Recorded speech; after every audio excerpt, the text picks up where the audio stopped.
All right. Good morning, everybody. Good morning. Good evening, everybody. Feels like that day. I hope everyone is well. Hope you had a nice, beautiful Yom Tov, beautiful weekend. Yeah, lots happened apparently since the last week. Now, when you stay safe, you're no longer referring to COVID-19 anymore. You know, it's never a dull moment in this city, in this country, in this world. I know even for myself, just remind myself to focus on the positive, and this too shall pass, and just control what you can, which is your attitude and what you engage in and being positive. And I think it is only right that we just take a moment and appreciate how far we've come in this class. I think it's almost over a month already. I know we've been doing this already for quite a few weeks. I think over a month we've been spending time together twice a week and learning Word. And my hope and my plan for tonight is to really complete the third and final module of PowerPoint. And you could add that as a notch in your skill sets, and we could hopefully move to Excel next Wednesday. So in 2 days, we could already dive into Excel. So I know I got some feedback during the last class that some people did not get the materials that were emailed out. As I mentioned in the opening welcome sign, that if you haven't received that, please, you could post your email in the chat box and I'll send you the materials. I guess this class, I want to kind of move, a little steady. I'll try to go through a little quicker. Obviously, I will talk through and walk through everything I'm doing. I just think that, and I hope that everyone is pretty much up to date and up to par as far as where the class should be and their familiarity with PowerPoint. So we will be actually exploring a few new features in this class, which I will walk you through. But overall, everything is pretty much, what you should be familiar with. So let me go ahead and show you what we will be creating today. Just give me a second here. Let me make sure it gets shared to the right monitor. One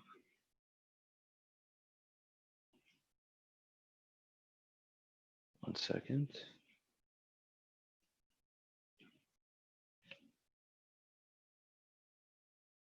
New share.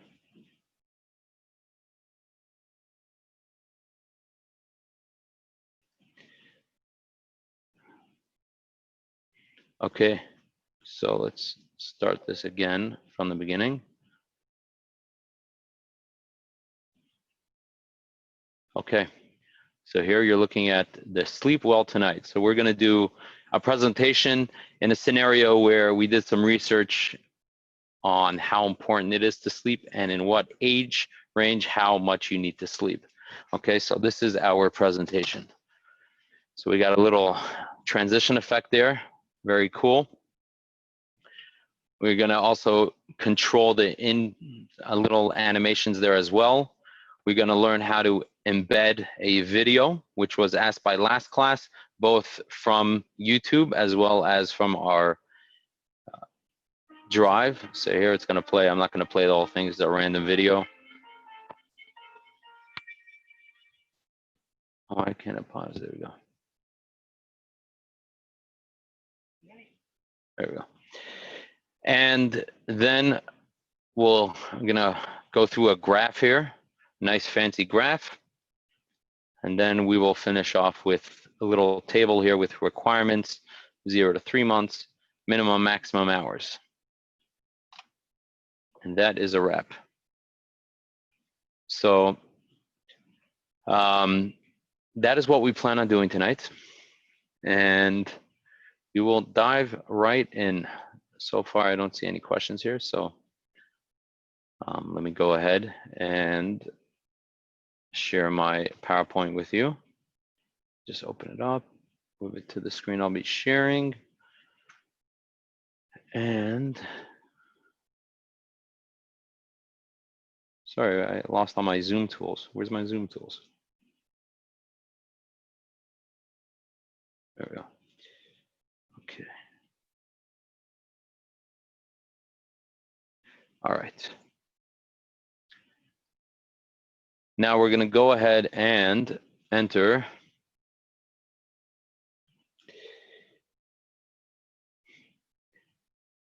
I'm going to go ahead and start a new folder. Okay, so do a new.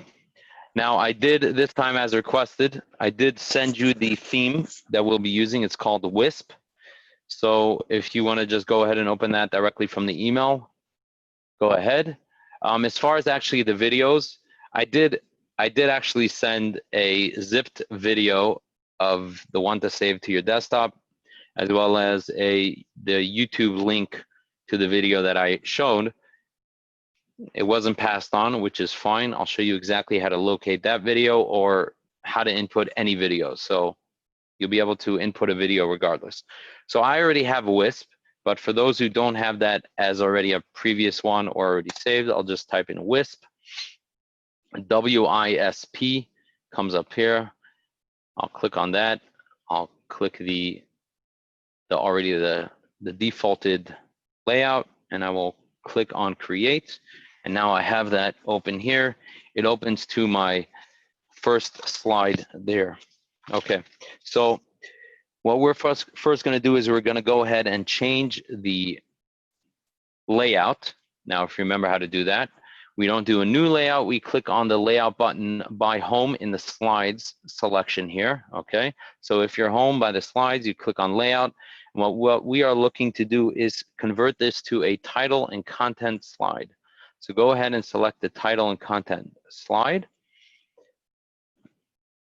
And now you have this converted slide that has a title on top and content inside. Now, we will go ahead and use another function of these little smart tools that we have here. We're going to select the graph button. So right here, if you hover over it, it's got, there we go. I wasn't selected. So you have table. I'm going to select on the insert charts.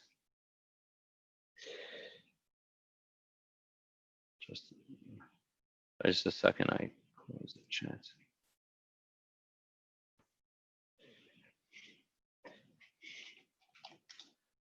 Okay, so it's Wisp theme. So I just typed that up in the chat. Okay, so let me do that one more time for you. I have my 8 little short cues here. So I'm going to click on the insert chart.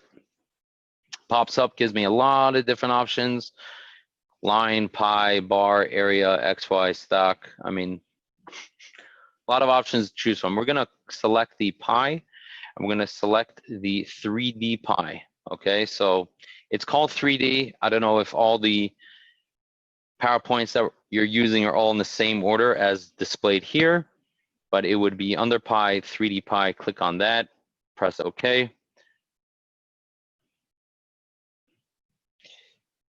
And that will load.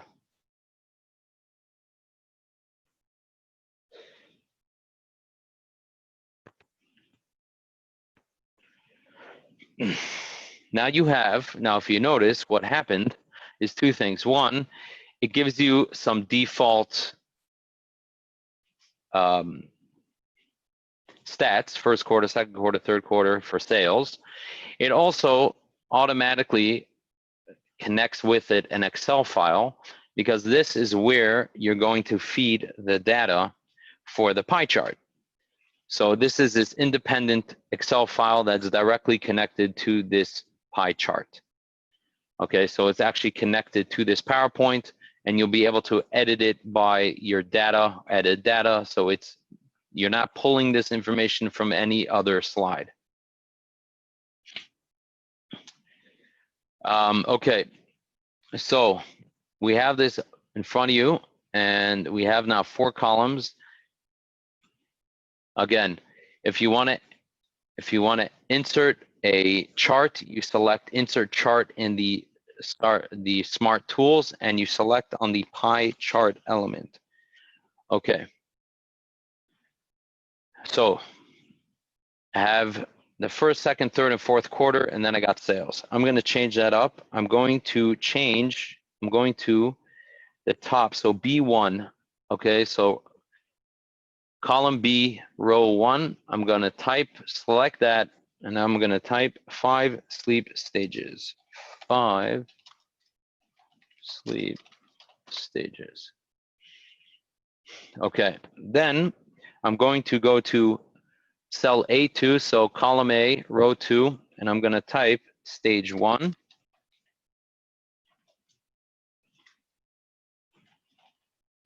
Stage 1. Again, the Excel automatically gets associated once you insert a pie chart or any type of chart for that matter. So go to your charts, insert chart, select the 3D pie model, and then automatically there will be an associated Excel that will come connected to that pie chart. Okay, then the next 4, I have stage 2. Stage 2. Then you could just use the arrow keys, stage 3, sorry, and stage 4. And we're going to add one more row called REM. Okay, and you see automatically that row was selected to be represented in our pie chart. Okay, then, and if you notice also at the bottom, right here,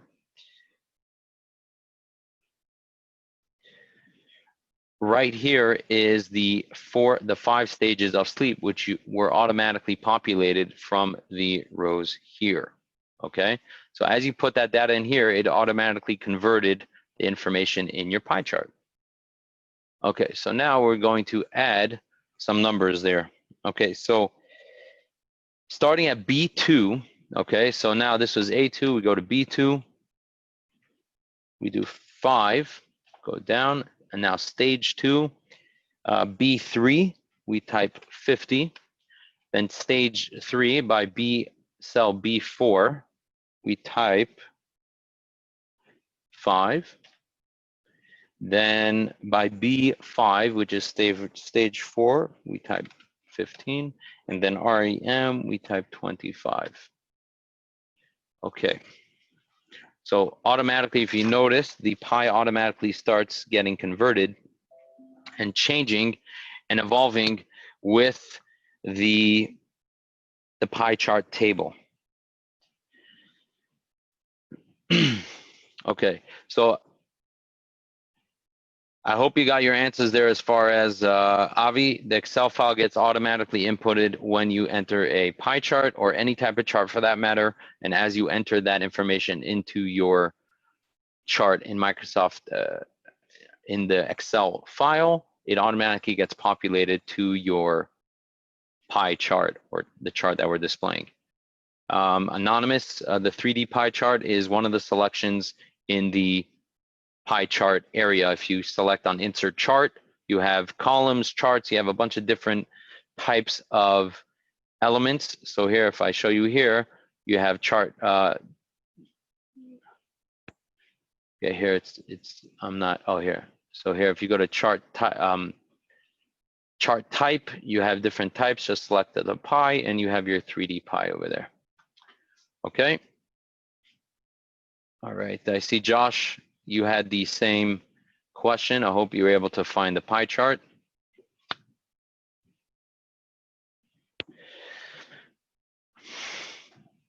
Okay, Linda, I'm not sure to what table tab you're referring to. I apologize. If I answered your question, great. Otherwise, if maybe give me a little more to that, I'll be happy to answer it. Okay, so now we're going to size our chart a little bit. So right now, if we select, number one, I want to close out this, give me some room. So I'm just going to close that out. What's happening? Did my computer freeze? Oh boy. Why did this, okay, sorry.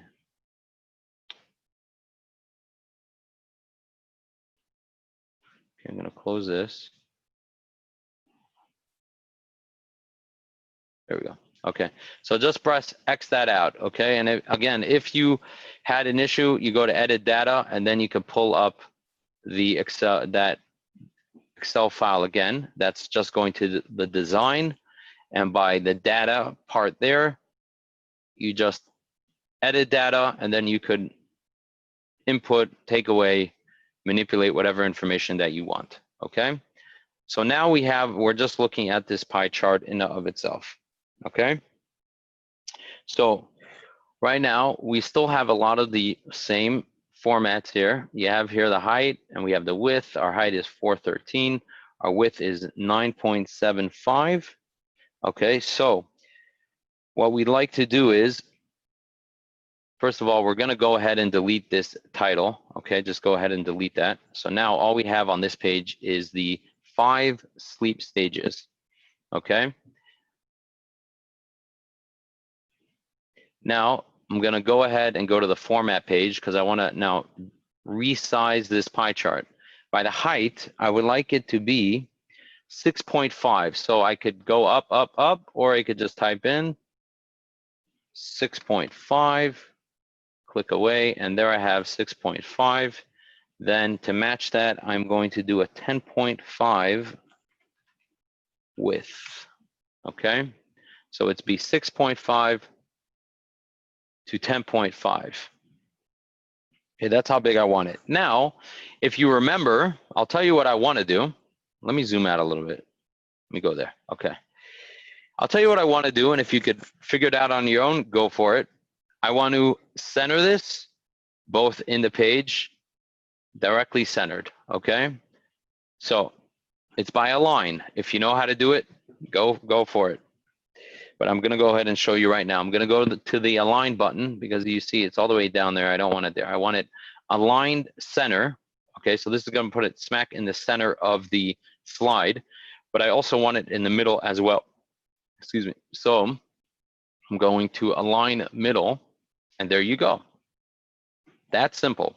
I got it now smack in the middle of my page. I have this beautiful graph. It's got four stages plus REM stage. So we got the 5 stages of sleep.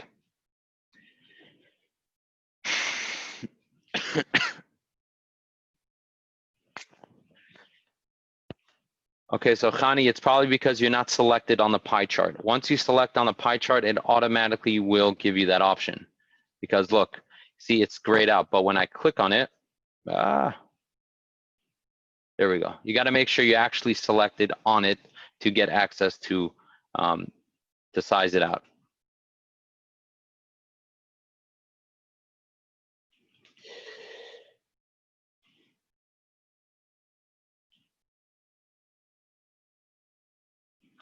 So click on the edge right there and we'll free it up for you. Okay, so we need 6.5 and 10.5.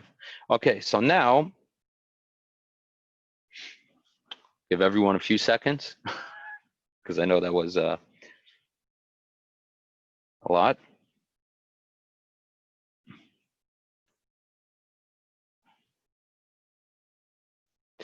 Okay.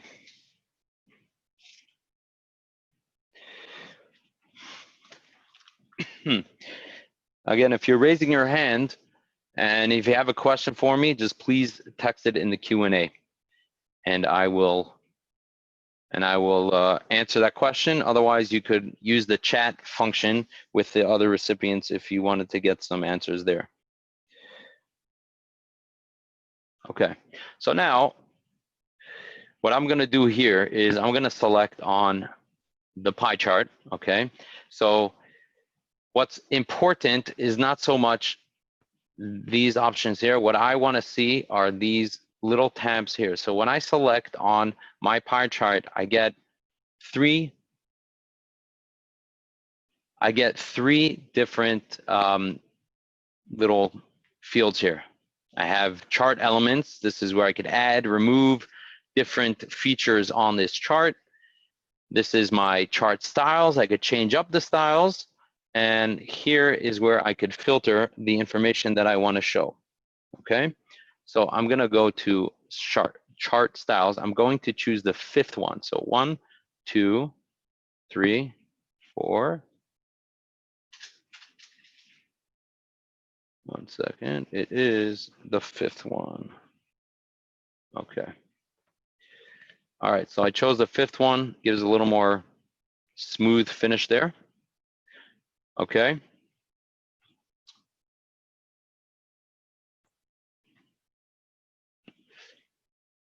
Okay, so just choose the fifth one. It gives a little rounded, it has a little more distinct 3D feature to it.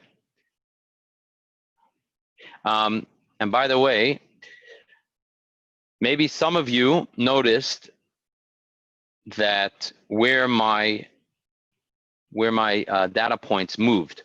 So I have the chart titles and the data labels, but I lost my legend, okay? So what I want to do is I want to bring the legend back, okay? And that's where my chart elements, so I could show the information differently on my chart, okay? So I'm going to unselect my chart title. No, keep my chart title, remove my data labels, and I'm going to select my legend, okay? But I don't want the legend to be on the right side. I want it to be at the bottom. So I click bottom, and there it is back to where I had it started.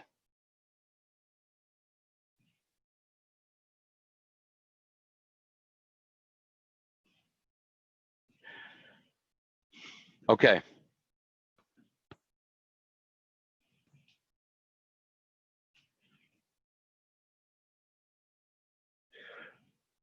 Okay, hold on. Okay.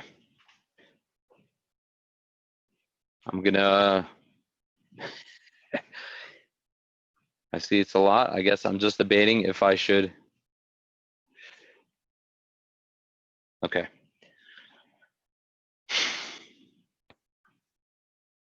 So I have my par chart, okay? Now again, the type of par chart, the type of chart.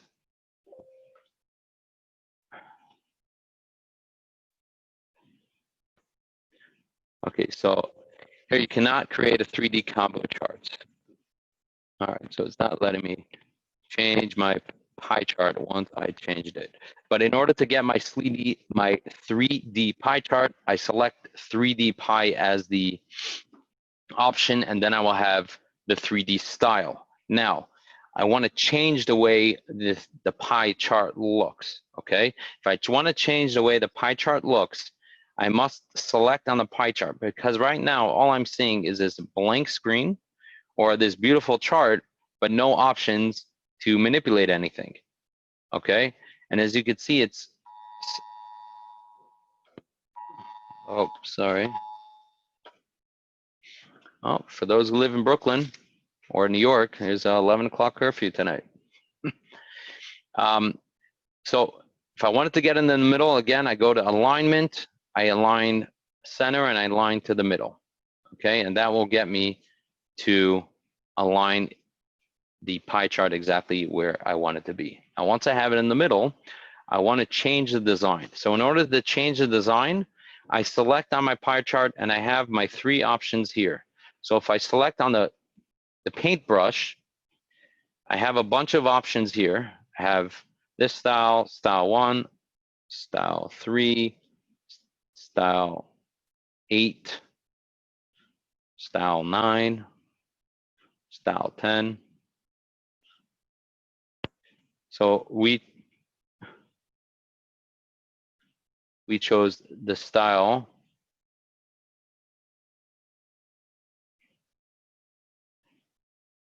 We chose the style 5, okay? That is the style that we chose, okay? No, it's right here. I'm sorry, it was the style, sorry, it was the fifth one down, but it's called style 8. Okay, style 8 is the one we chose. Okay? So style 8 in the styles options.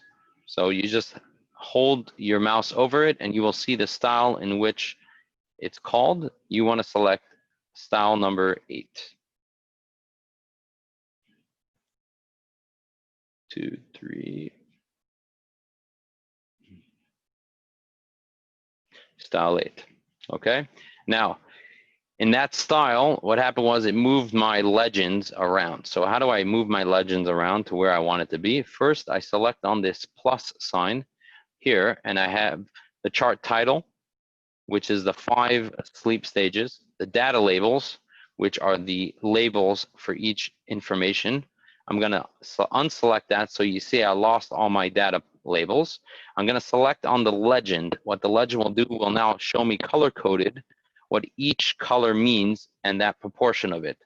But I don't want it on the side, I want it under. So I select this little arrow by the legend, and I just select on bottom, and now I have it at the bottom. Okay?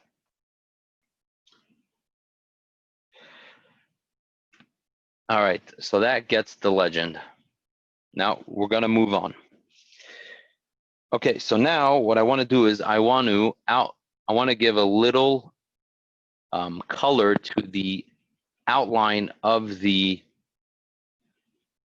pie, okay? So to do that, I wanna go to the shape outline. So I could go to format, shape outline. I'm going to select the red. Now you gotta make sure, I had this issue before. You gotta make sure you're selected on the pie chart itself. Where is it? Shape outline. So you know what, let me go to, let me go to home. There we go.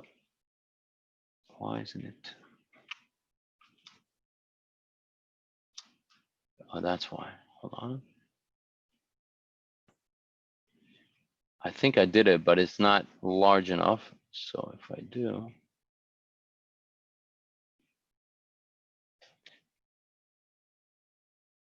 hold on a second.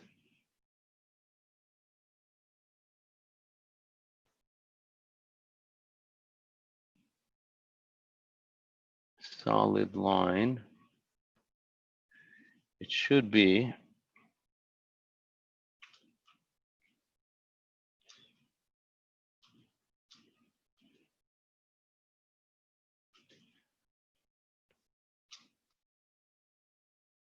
Why isn't it not? It only did it here. Hold on a second. Outline. No, I don't want it there. I want it here. Give me a second. I had this issue before, and for some reason it's changing the outline on these. I don't want the outline changed on the stages. I want the outline changed on the actual pie. Hold on.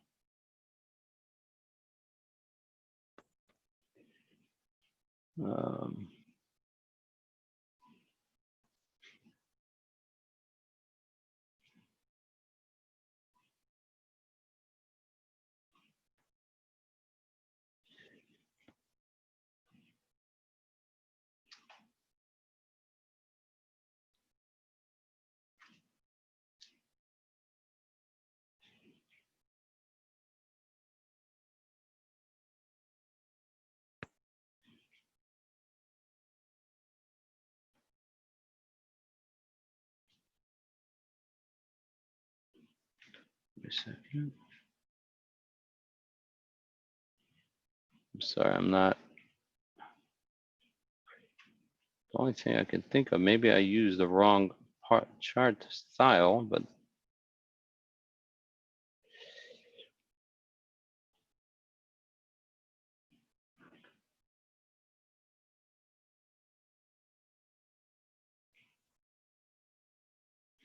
I don't know.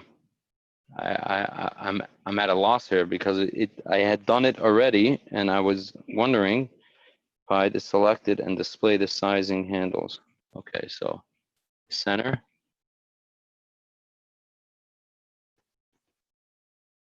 Oops. Okay, select the center of the pie. Okay, it has the sizing handles, and I want to now format. Why is it not? I don't know.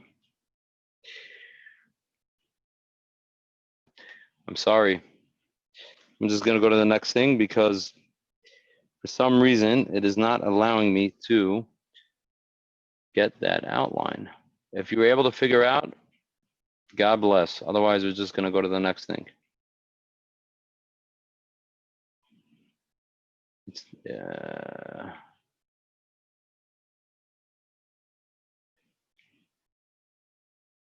Okay. I'm sorry, it is what it is. We're just going to move on. I don't want to waste the time on it. I've wasted enough already. It does preview it on the pie slice, so it is previewing it here. My question is, why is it only showing here and not on the actual pie itself? So I don't know. Shape outline one more time and do the weight.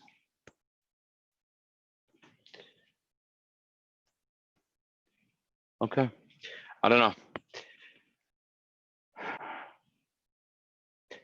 Okay, if you did, the weight was 2.14. 2.2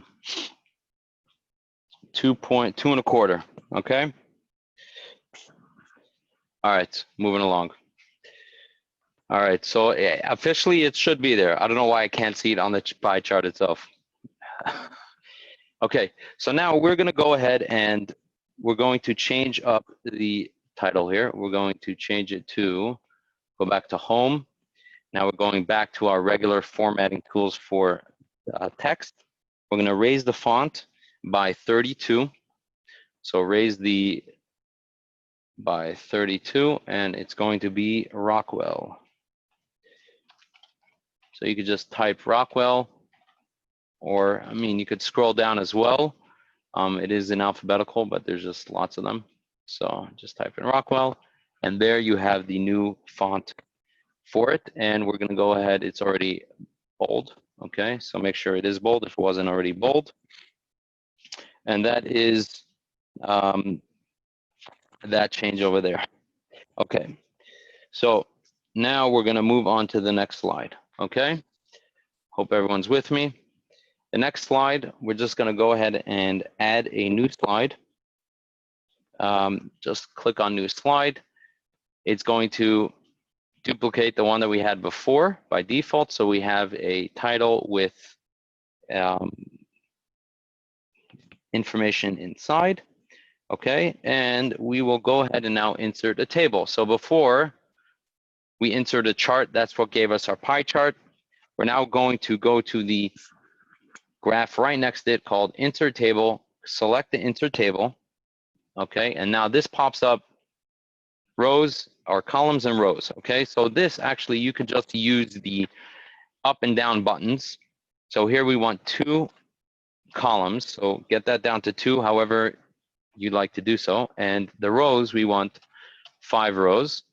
Okay, so 2 columns, 5 rows, press OK, and it defaults to that sizing. Okay, so now we're going to start typing.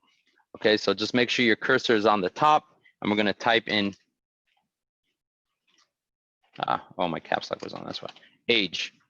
Now, to move from cell to cell, just use your arrows.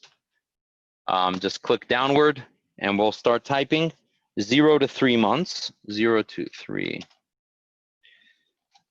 months. Then just go down again. 3 to 5 years. 14 to 17 years. And 18 to 64 years. Now, press the arrow to the right. So now I am right here in the right column, the bottom cell, and we're going to work our way upward. So we first write 7, then we write 8, then 10, then 14. Okay, and in the header, we're going to write minimum hours. Minimum hours.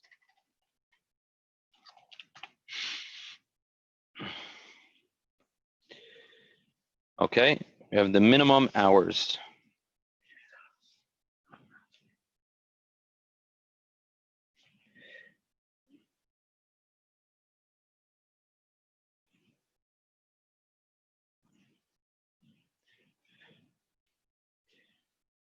Okay, so now we have the table that we inserted. Now, again, for those who wanted to know how to insert the table in the box itself, so here I'll just add a new slide. So in this slide, this content, you have these little shortcuts here. Just click on the insert table, and you'll be able to insert a table and just put in the amount of columns. You want 2 columns and 5 rows, okay? Okay. Yeah, that's what I thought too, but 0 to 3 months, that's what it says. Maybe it should be 0 to 3 years. You got a good, caught a mistake there. 0 to 3 years. Okay, so now what we're gonna do is we're going to change the style of the table. Okay, so we're gonna go to design. So again, once you select on it, you get automatically your table tools now. So you get your design and your layout with all the enhanced options to it. So we're gonna change up the design. We're gonna select the down arrow by design. And we are going to select the medium style 1 accent 4. Which is medium style 1 is green accent 4. Okay, select that, and now it's a green shading there. Okay. Now, as you notice, there's just lines, but there's no full borders. So I want to go ahead and select the borders, and I have options: no border, all borders, outside borders, inside borders. I want to select all borders. And there I have now all borders, makes a clean separation between each line and column. Okay. Now we're going to give a little effect over here. We're going to go to the effect buttons. So here, effects right here. Okay. And we're going to select the shadow effect. And we want to create a shadow on the left, the upper left. Okay. So again, we're going to our design tab. In the effects, go to shadow, and we're going to select the upper left perspective. Okay, so you got a little shadow sticking out in the back.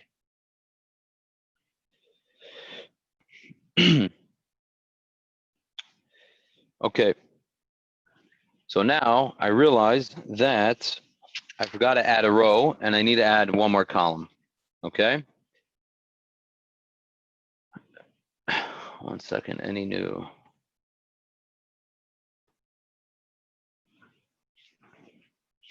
Okay, I'm going to keep going, then we'll answer questions after we finish this slide here. Okay, so now I realize I need to add another row. So what do? I make sure the cursor is active in my table, and I can see it there. It's flashing, because also, how do I know, is because I have all my table options. If I was not selected, I would not have my options to edit or modify my table. So now I have my design tables, and I'll go to insert.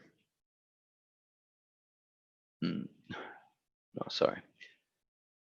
Go to layout. Okay, so we have the design, which is the different colors. The layout, I'm going here, I have insert above, insert below, insert left, insert right. I just want to select the insert below. And by the way, there's also a quicker way to do it. You have in your quick ribbon, your shortcut ribbon there, you have insert, and then automatically it adds a full row with the 2 columns that you had already created. And here we need to add 1 more age group, and that's 65 and up. Just press the right arrow and enter 7 under minimum hours.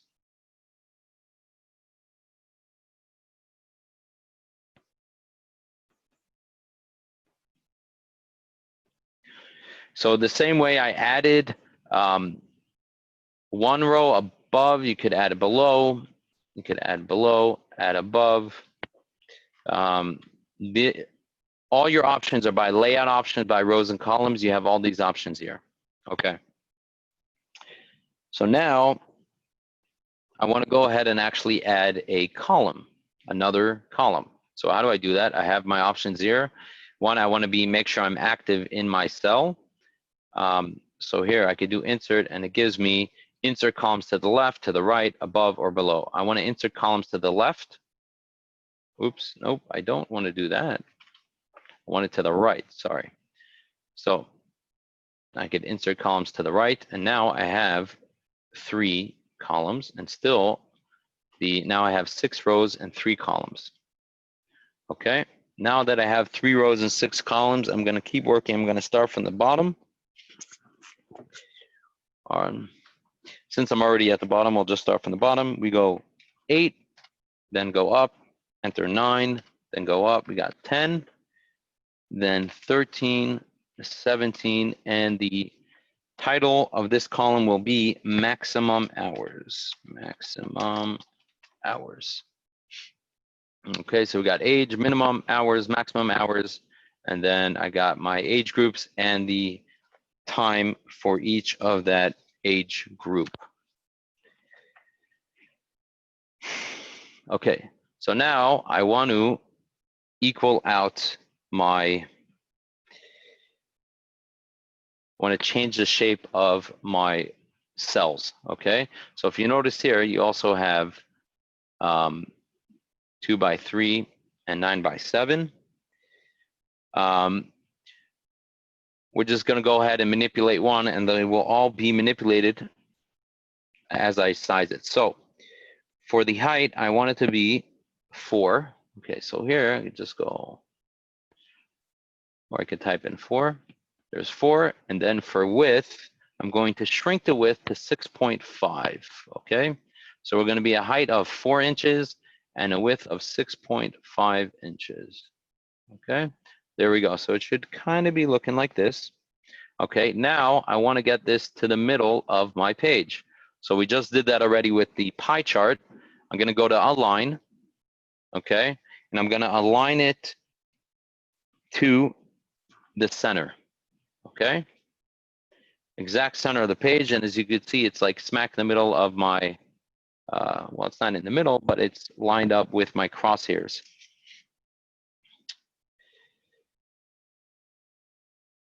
Okay, so now we have that down pat. We have our groups. It's looking a little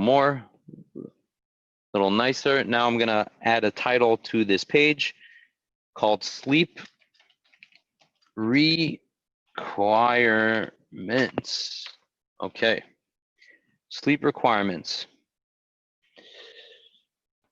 And highlight that. I want to change that to Rockwell. So your recently used fonts would be right there as Rockwell. Otherwise, you could type in Rockwell, press enter, and it still has spell check.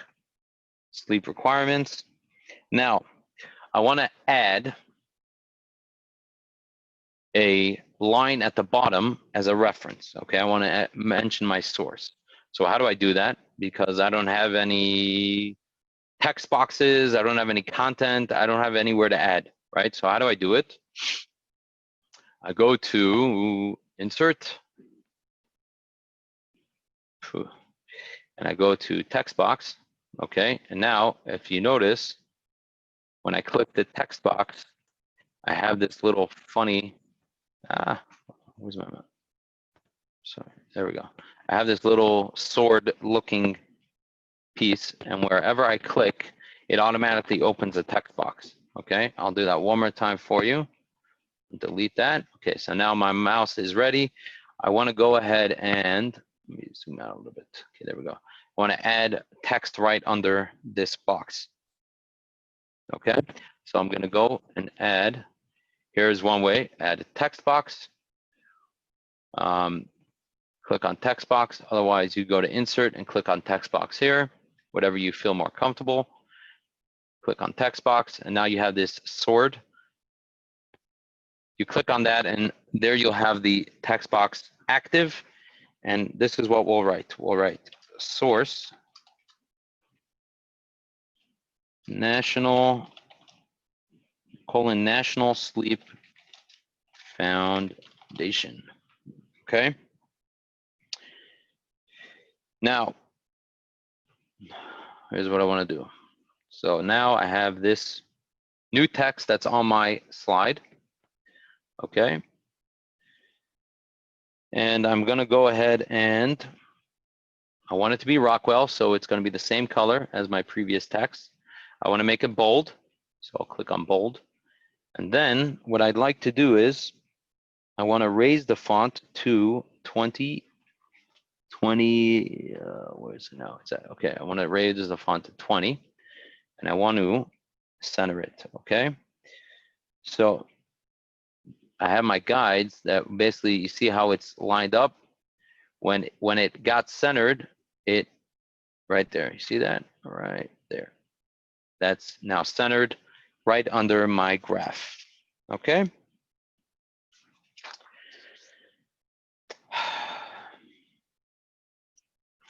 Oh, did I? Oh, I forgot to make this bold too. Okay.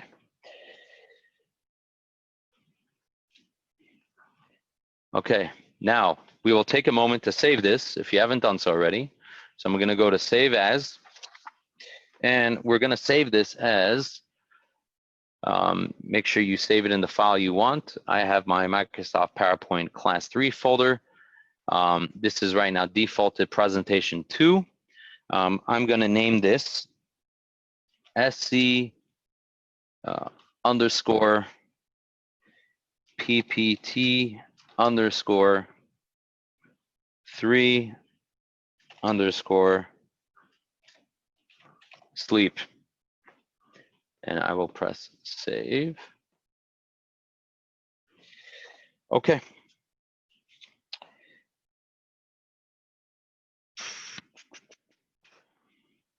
Okay, so now that we have it saved, okay, so let me ask a few questions here. Okay, so how do you resize you just go to layout, and here you have the table size. Just type in the size of the cell size that you want, both the height and the width, and then you will be, sorry, that was for M. Cohen. Just go ahead and the table size, when you select on your table, you'll get your table tools by layout. Just go to table size and you'll be able to change the size that you'd like.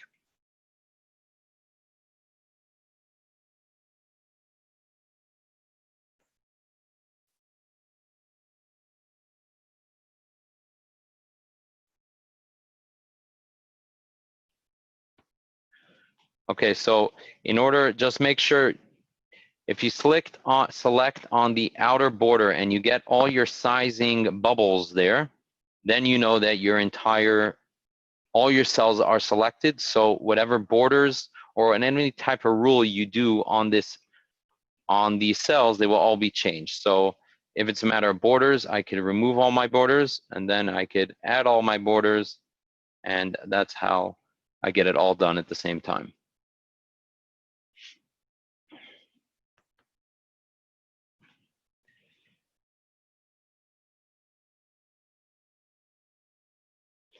Okay, so I'll go back again to the borders. I honestly, I don't know.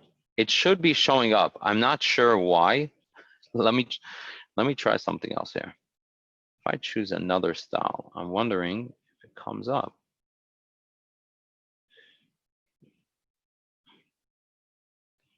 Okay, let's do this style. Okay. Oh, you see, that's weird. I guess for some reason that style doesn't allow me to change there. So now all my dividers are selected, and I just select. There we go. For some reason, I don't know why. Maybe that style doesn't let me change, or it doesn't show the outline effect. But here you have all the outline effects, and now, okay, so now I could change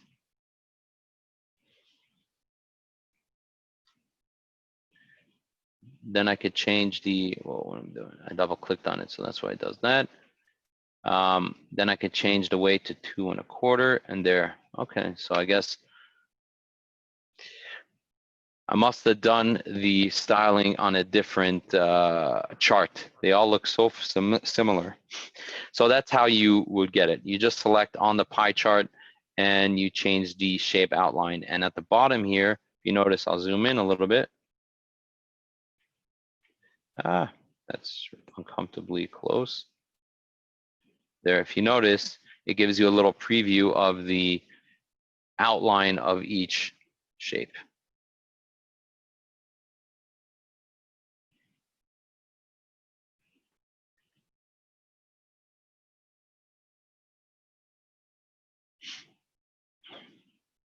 Okay, again, if you want to change, okay, if you want to go ahead and change the information on your chart, you select the chart. By design, you have edit data here. Just select on edit data, and that's what we're focusing on here. You could bring in files that have already been created in Excel, but here is where that information is stored. So all you have to do is change that information here, and this will, the pie will automatically change accordingly. So if I go like this, that will change accordingly. And there you go. And then you just click away, and there you have it again.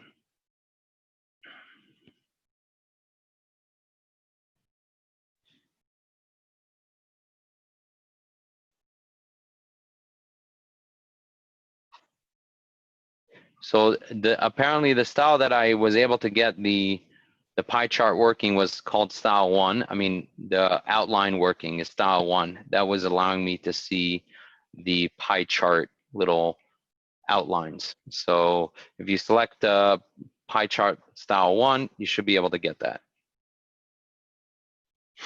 Okay.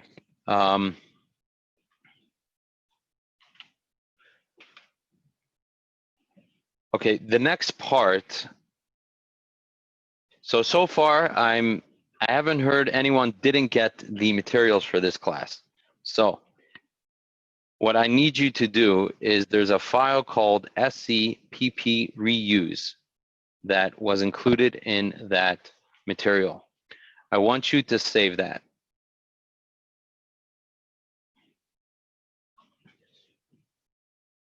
I want you to save that file, okay?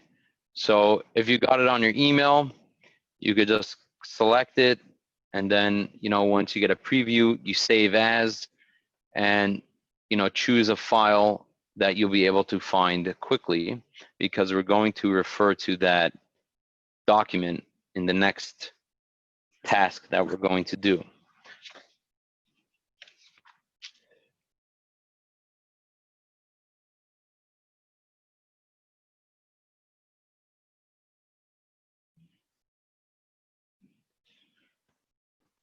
Okay, again, the file is called the SCPP reuse. The preview has a picture of someone typing on a computer. Okay, so the one that has the picture of someone typing on a computer, and it's a PowerPoint presentation already. To save that to your desktop, I'll give you a minute or so to do so. I'll answer a few more questions here. Okay, Henya, you changed the color of the table by selecting on the table and going to design, and then by design you have the tab styles, and here is where you would select the different color coding that you would like to do. The one we selected was medium style 1 accent 4. That is how you change the color to your table. Okay, again, the files were sent out by Shua Wordy at around 3:40 this afternoon. Okay. So just take a look in your inbox and make sure you receive that file. Save that to your document. Save that to your computer.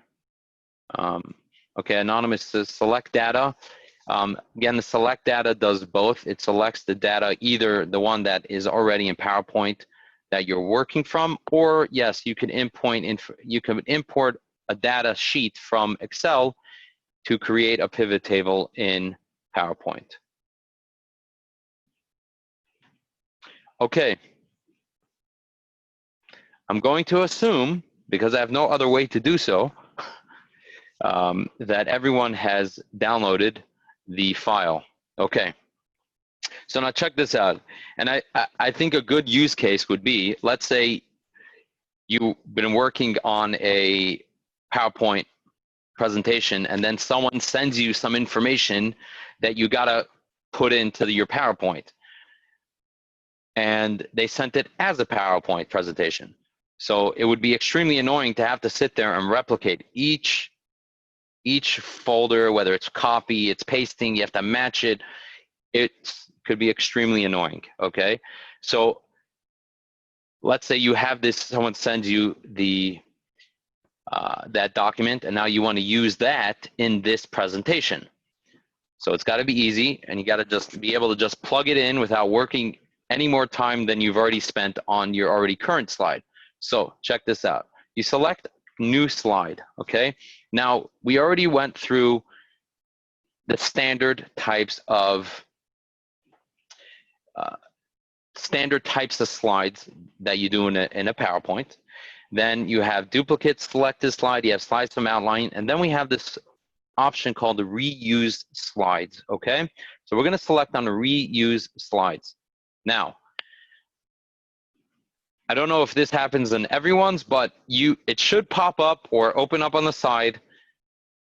You have this option called browse. You could now browse on your desktop other PowerPoint presentations. Okay, so I'm going to select on browse. Okay, so I want to open up the files on my computer to locate the PowerPoint that I just received that I need to add in here. So I'm going to go to my MS Office class. I'm going to select on my PowerPoint class. Then we're in class 3 here. And now, if you notice, all I see, by the way, are just my PowerPoint presentations, because that's all it's looking for, and that's all this function can understand. All it could look for, and all it can work with is the PowerPoint presentation. I'm going to select the SCPP reuse, which is the one that I sent you. It's the exact same document that you have. Okay, so just select that. It should be selected over here. You should see right away, SCPP reuse. I want to open it. Oh, okay, I didn't get it before. Now, right here on the side has my 2 slides, okay? I have slide 1 and slide 2. Now, if I click on this, what happens?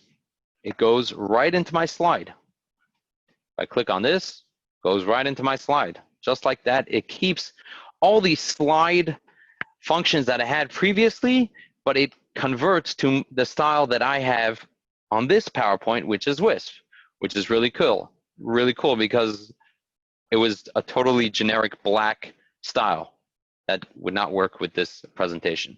Okay, so I'm going to delete that because I want to show you something else that you can do. Is, let's say you have more than one slide.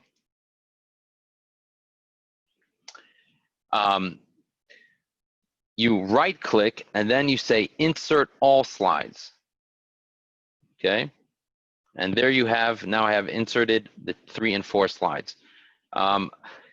Again, when you select the reuse slides, I don't know how it will show up depending on the style, depending on the PowerPoint that you have, but you should be able to browse, search, open your PowerPoint presentations that are already on your desktop.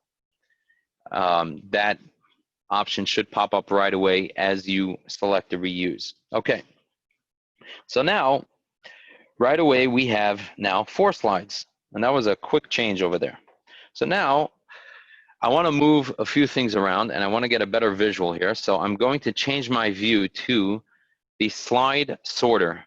Okay, so you remember at the bottom here, we have a few shortcuts here, and here are our different view options. We have slide sorter, we have reading view, we have slideshow. I'm going to select the slide sorter, which is those 4 boxes there, and now I have just a view of all my slides and in the order that they are, okay?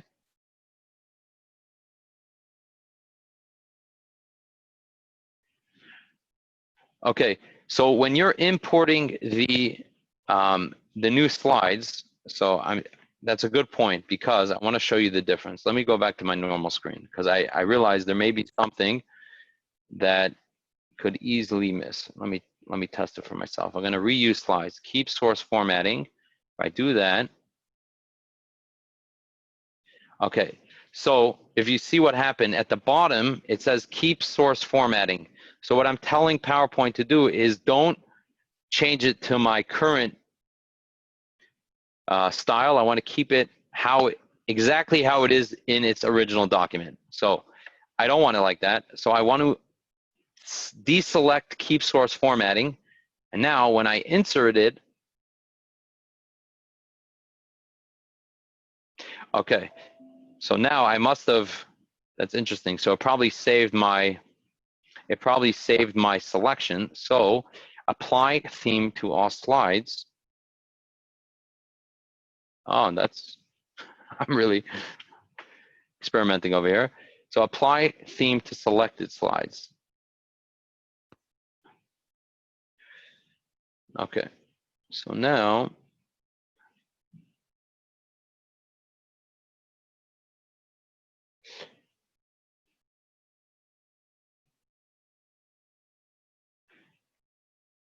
okay, so let me delete these. So I'm guessing some of you have already had the source selected, which made it default to the, oh, I deleted too much there. So again, make sure keep the source formatting is unselected. If that doesn't work, I would close it and then reopen it and make sure you get that source formatting. The other option also is just to change the layout, and then you'll be able to match that layout. So this is a blank layout because it's defaulted. Even when you bring in those slides, it will tell you what type of layout it is, and you could just select the current theme as your layout. Okay, so now we're going to go back to our sorter, our sorting view, and what we're going to do is we're going to move this number 3. We're going to move that over to 1, and we're going to move the sleep requirements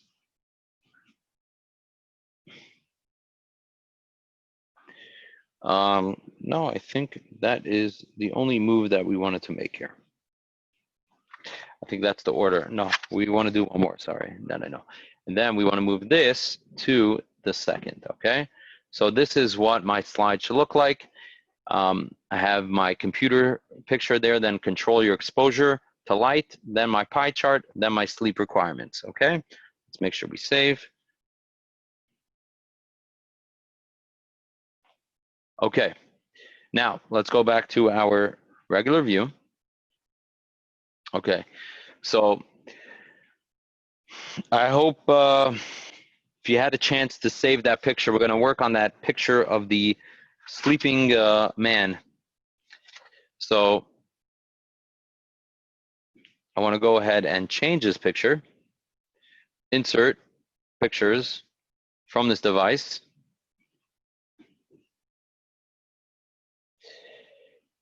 And so if you haven't saved it, you could choose whatever you want. I mean, you could type in sleeping person and pull up a standard picture, and you could just copy and replicate what I'm doing, but I'm going to just go ahead and insert. All right, so that just gets inserted right there. Obviously, I want to delete the picture before, so now all I have is this picture here. Okay, so now this is a 4x6 by 8 by 8.3. Okay, I want to make it a little bigger. Let's make it about, make it about 7 inches.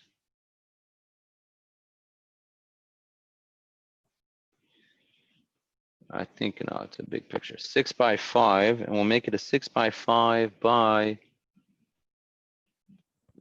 yeah, we'll do 6 by 5 by 11.56. It's keeping it symmetrical there.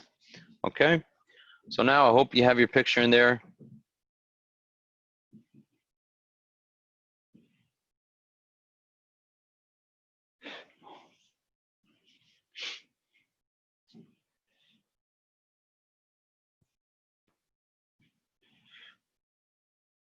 Okay.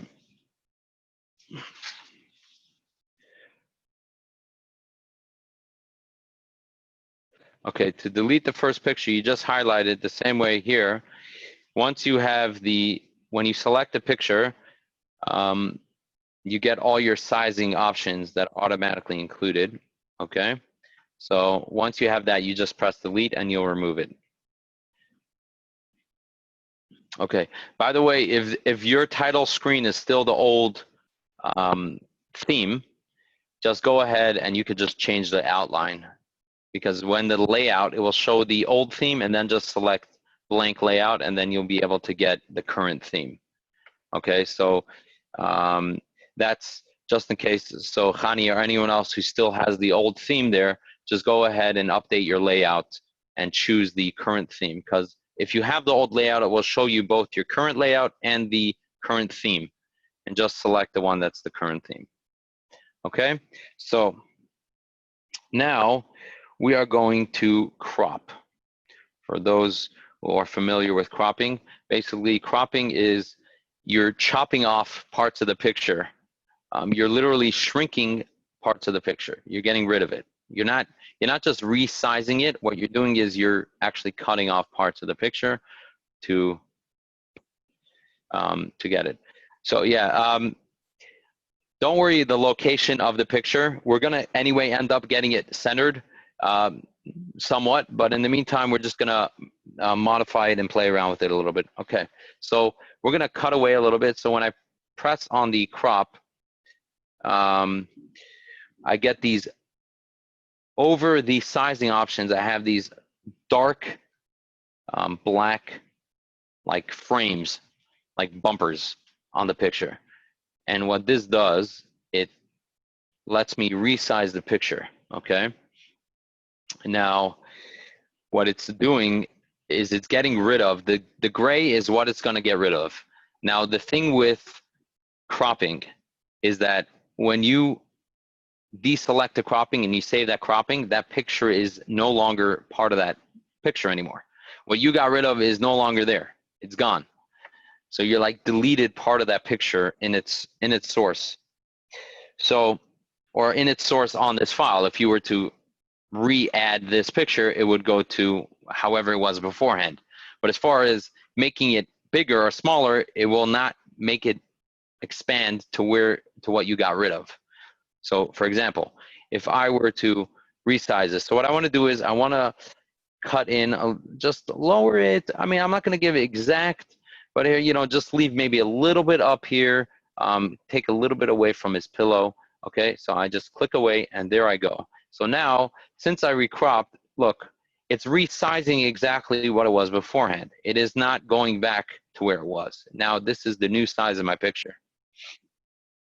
Okay. So now we're at about a 5.6 and 10.43 to be exact. If you're looking to get a sizing, a specific sizing for this picture. Okay, so now we are going to play around with a little bit of the coloring. Okay, if you noticed in the presentation, we kind of gave it a little more of like a faded, tired effect, like a washed out effect, okay? So in order to give that effect, we're gonna go to colors, okay?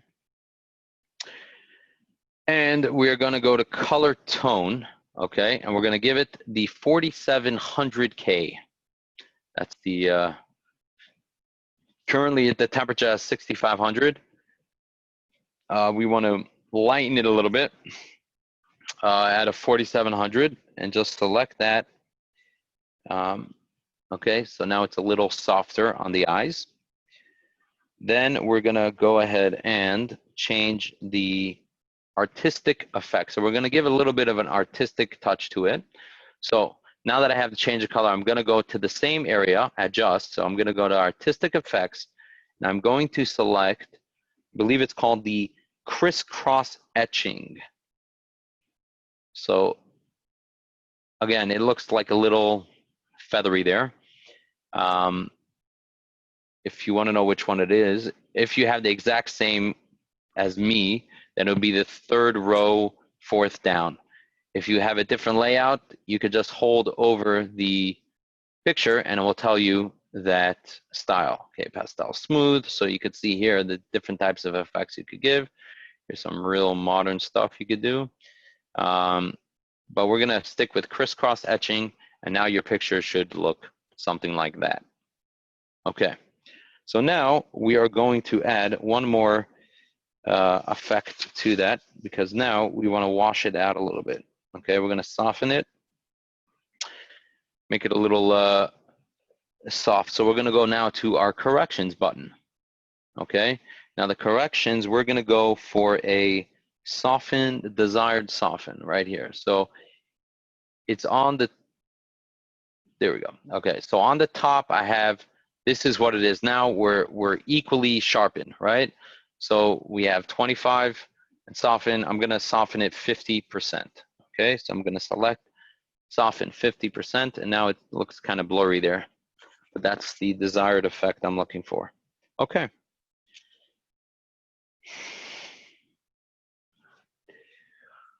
Just an FYI, let's say you're experimenting and you've just done a bunch of different styles and you can't remember what you did, but you want the original picture, just go ahead here, reset picture, and it comes right back exactly what it was before. Okay, but I'm gonna, there we go.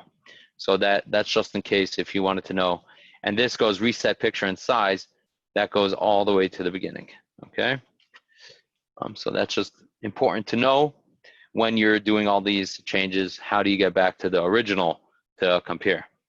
Okay, so now we're going to add a little more style to the picture itself. Okay, so I hope everyone's pacing.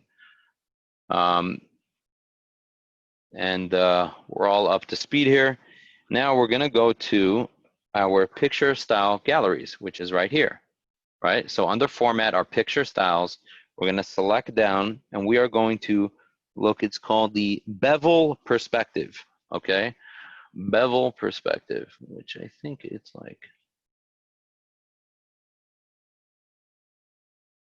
this is, there we go. It's like a little oval round shape. Okay, so I'm gonna select on that, my Bevel Perspective, and now that's what my picture looks like now. So it's looking a little exciting over here. So now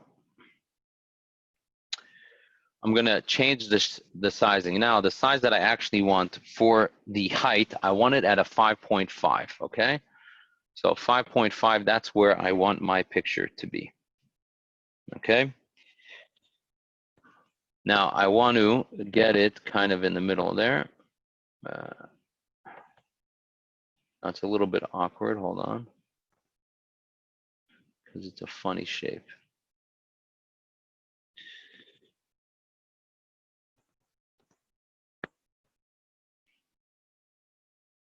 Okay. We'll get it right there. Okay.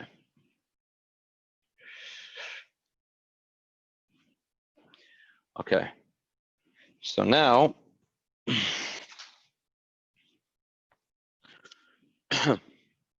what I want to do is I want to align it. So I'm going to go back to my aligning tool. I want it to be aligned up to the top.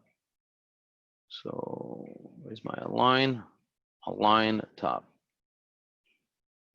Okay, so now it's snug up top. So just in case you didn't lock it in, just go to align, align top, and there we go. Now we lock it in place up on top. I'm gonna squeeze it over just a little bit. There we go. So get it in the middle with a line on top. I want it to be up on top. So snug right there. So it's exactly to the tip of my page. okay? So now we are going to play around with some word art, okay? So we did smart art, now we're gonna do some word art. All right, so we are going to go to Insert, and now we have this button here called Word Art. I'm gonna select Word Art, and it's gonna give me a bunch of different types of styles. I'm going to select the gradient fill, okay? So in my word art option, by my insert options, I have the gradient fill. It's the second row, third selection. And there it has already the base text to tell me that where I should start typing. Now I'm gonna start typing. Delete that, and I will write sleep well tonight. Okay, sleep well tonight. Now, I'm gonna get a little creative here because what the word art allows me to do, it allows me to really change up the design and the style of the picture. So now of the text. So I want to select on the text effects. So I'm going to be selecting the text, and that will allow me and give me the options of drawing tools and formatting. I'm going to text effects. I'm going to select the transform command, bottom one here, and look at this. Look how many cool options we have available to us. And the option that we're going to select is the wave down effect, okay? So it looks like a wave right here, and it's the down effect.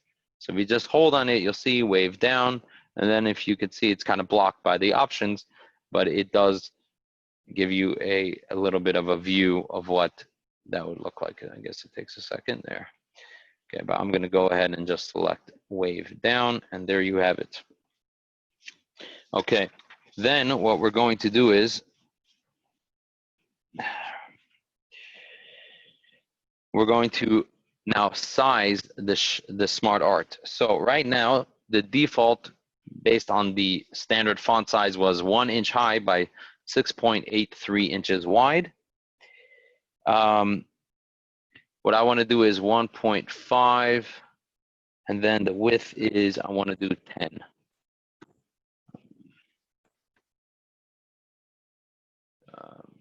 You could type in 10, or by the time I finish telling you that, 10. Okay, so now it's 1.5 inches high by 10 inches wide.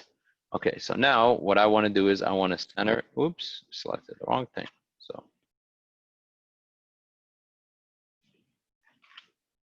okay, so now I want to get this right in the bottom, get that, I can use my smart guides right there. I want it centered right there.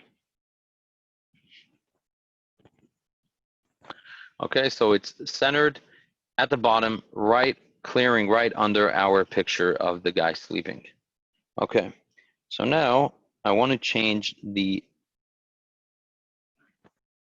rotation command. So if I go back to format and I go shape effects, I have the 3D rotation. Okay, so now this allows me to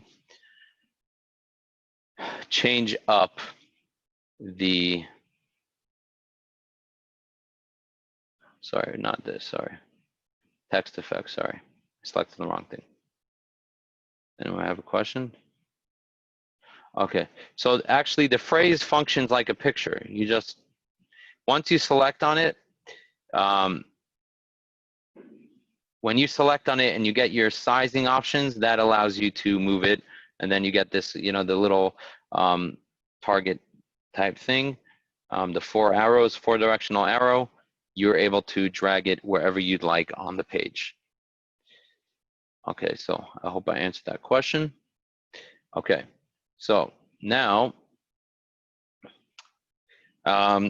we're going to give a 3D effect to it. So go to 3D. So I'm going to go to my text effects, my 3D rotation, and I'm going to select called the, what do they call it? the perspective above, okay? So it's perspective, perspective above. Okay, so this answer is both for Linda and Tahenia about the picture and the text box. Make sure when you're moving it, you're not selecting on, first of all, you're not selecting on the white circles. All you want to see is the black arrow, okay? The black 4-directional arrow, and that will allow you to move it, okay? So just hover over. Now, if you keep getting the picture, you just gotta play around with it until you get the picture, because here I got the picture, not the words. You just play around with it a little bit, and you should be able to get those pictures that the word art selected. Okay. Okay. I hope I answered both of your questions, and that you could now go ahead and move around that picture to the desired location on the page. Now, again, we wanted to add a text effect, which was the 3D rotation, and I want the above perspective above. Okay, so it leans a little bit back. Now it's a wave, and it looks really cool. Okay. So now I want to change the color to green.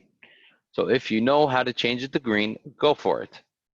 Just go to text fill, and I'm going to select this green right here. Okay. And while we're at it, if you want to go for it, I want to create a red outline around the letters. Okay, so red outline around the letters. I'll just go to text outline, and I will select the red, and there you have it. It's very subtle, but you could see slightly outlined are the red lines around the letters. Okay, so we're going to go ahead and save that, and that is a wrap for that page. Okay. I'll give a 60-second breather, give people time to catch up or just to look over their work.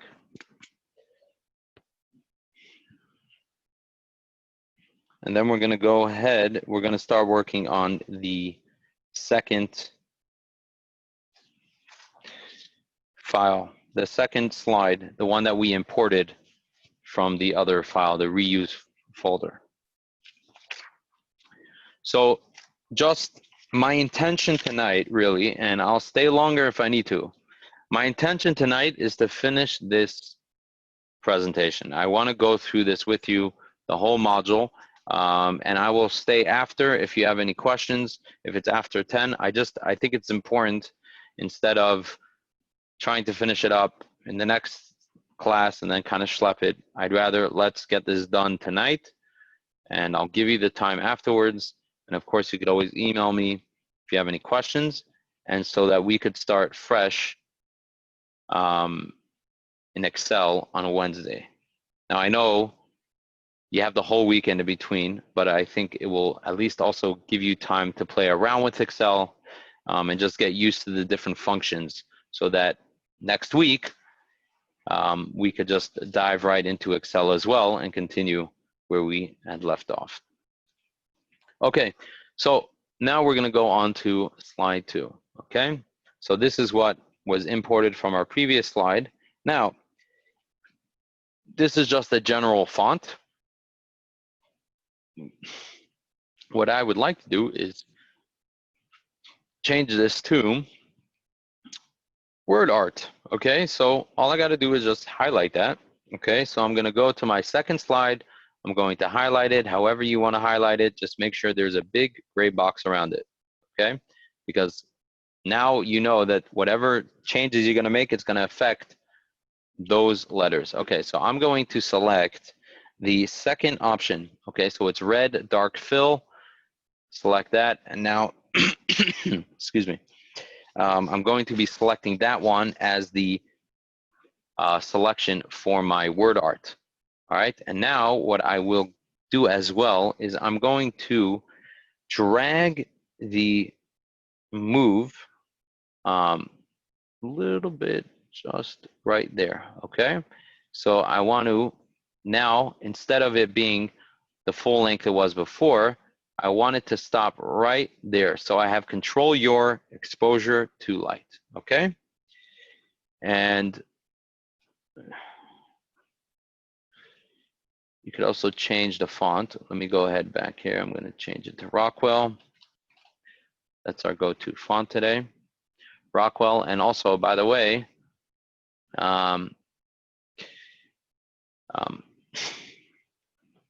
if you notice, it's got the all caps lock. I don't like the caps lock. I like it just regular. So if I go to here, all right, then capitalize each word like that. That's the style I like, and I will convert it there, okay? So control your exposure to light. Now again, how did I do that? I just went to my home page by my font options, and then there's this big A, lowercase a, and this gives me quick changes, all uppercase, capitalize each letter, toggle, but I want to capitalize each word, so control your exposure to light, and now that is all good, exactly the way I like it. And now we will go into animations, okay?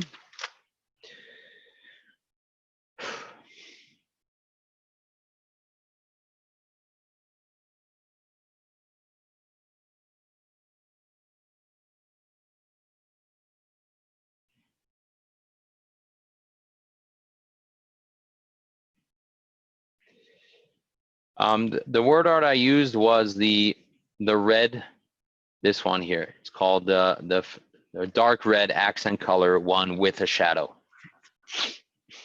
That's the one I used. That's the word art I used. Yes, Nachman, the Word has the exact same formatting functions with that, which are available in the same location actually by your font options in Word as well. You have that option. Sorry, I guess I'll clarify. There is class Wednesday and Monday.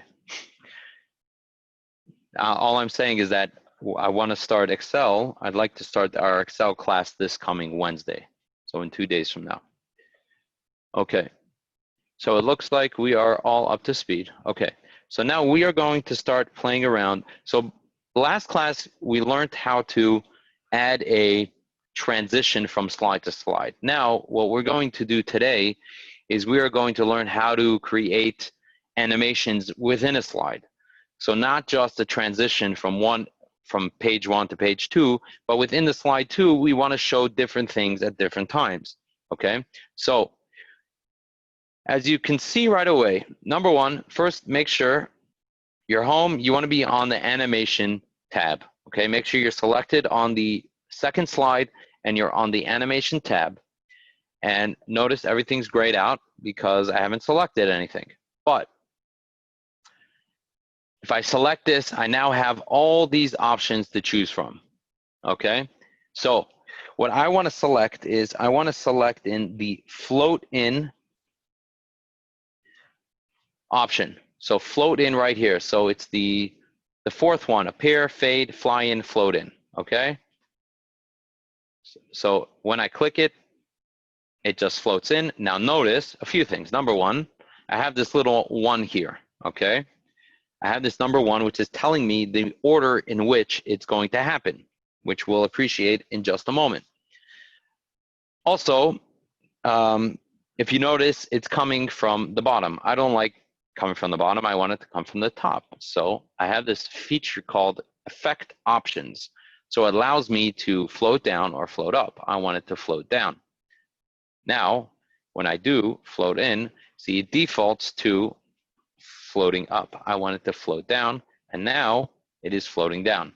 So by the way, if you ever want to preview, just select the preview button over on the far left side, select that, and that will preview all your animations on this page. Okay? So far, so good. Okay. Now, again, notice this one here. Okay, this one is basically telling me that this is the first animation, and the one also tells me that it's the first click. Because if we look over by the timing, okay, so again, we have a bunch of different boxes here. We have the animation, we have advanced animation, and then we have the timing. Okay, so when does it start? It starts on a click. So the first time I click the mouse, when I get to this slide, if I were to give a presentation, that would come out. But I don't want it to wait till I click. I want it to come up immediately when I come into this slide.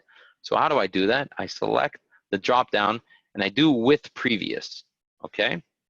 So what happens now is that as soon as I open this slide, this comes sliding in automatically. And notice the number just went 0, because that's telling me that there is no delay from the time I transition from my previous slide to this slide. And that's what I want. I don't want a delay. I want it to go transition entirely into this one. Okay?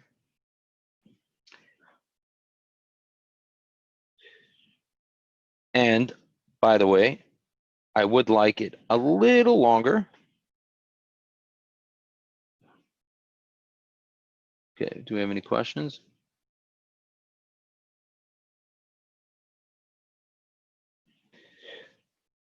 Okay, so again, when I select, I'm in the animations tab. I selected on any random box. Notice, by the way, every time I select on a box, I get all my animation. If I select away, if I have nothing selected, there is nothing active in my animation. But if I've already chosen animation, it tells me it's grayed out exactly the animation I selected, and it gives me all these further options. So I want to select the float in, okay? Now by default, it goes with click. And when I do a click, it tells me 1, which is telling me that this is the first animation that will happen on the slide when I click the mouse. But I don't want it to wait till I click the mouse when I go into the slide. I want it to be there right at the beginning. So as soon as I transition from slide 1 to slide 2, I want this to pop up without me having to do anything. So by that, I select with previous. So start, I say with previous, okay? So as soon as the previous one completes, it now begins the next one, okay? Now, okay, Avi, I hope I got you. I hope that helped you with that. Okay, so now I want to play around with the timing also. So right now the timing, which the duration is how long the animation takes to complete. Okay, so right now it's 1 second. By the way, delay is how soon after I initiate that animation does it go. So I don't want any delay. As soon as I click the mouse or as soon as I go in from my previous slide, I want it to happen. Okay, so what I want this animation to be though, I want it to be 2 seconds, not 1 second. So I'm just gonna click there. Now, when I click here and I press preview, there's my animation right there.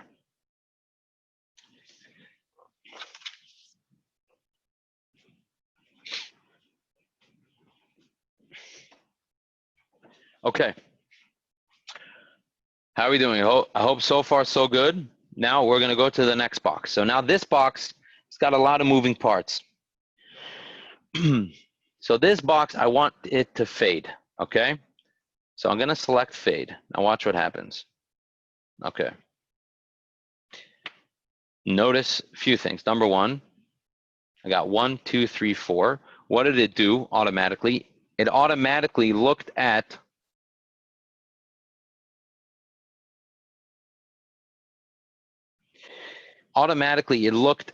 there's bullets, and it looks at each bullet independently.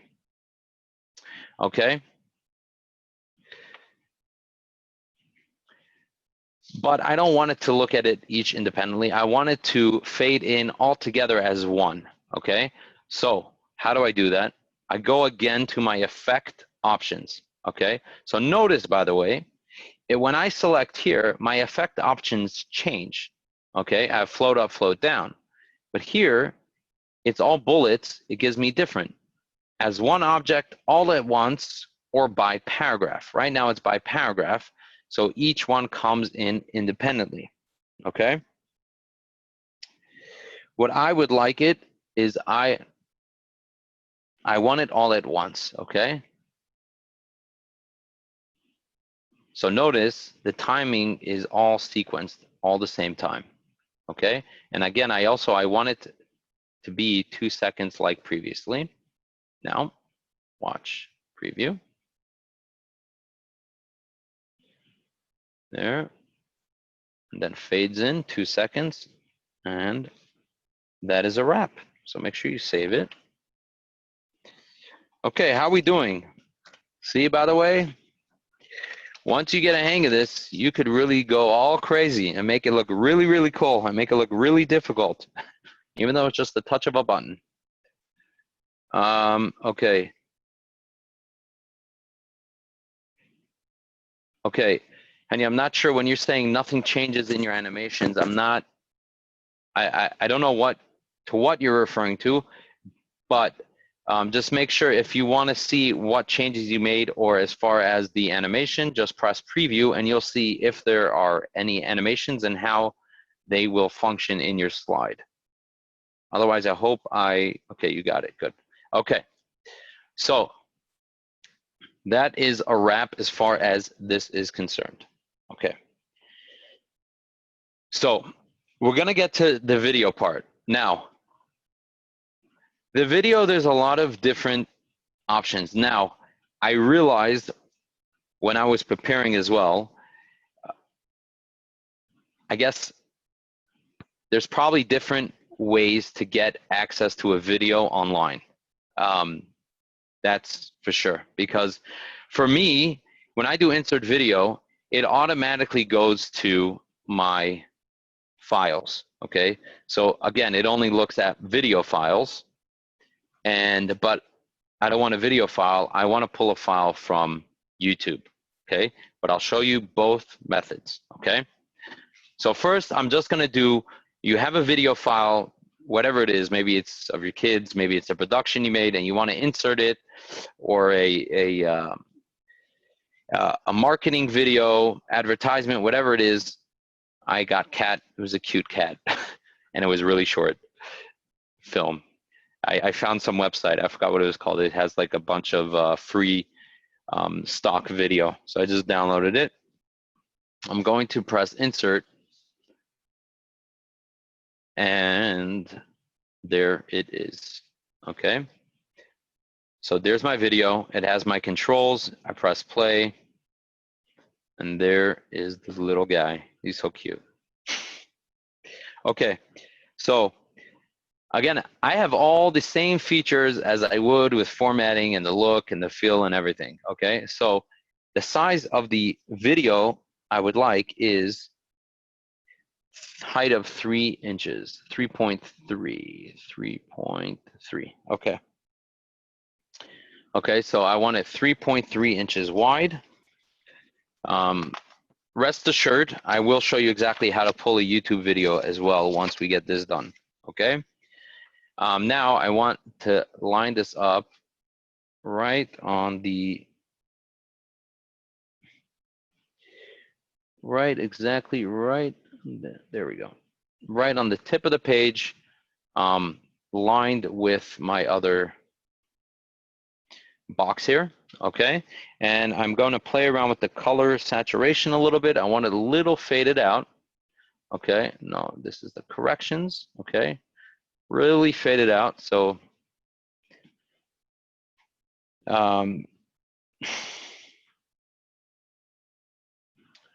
okay, so now what I'd like, playback.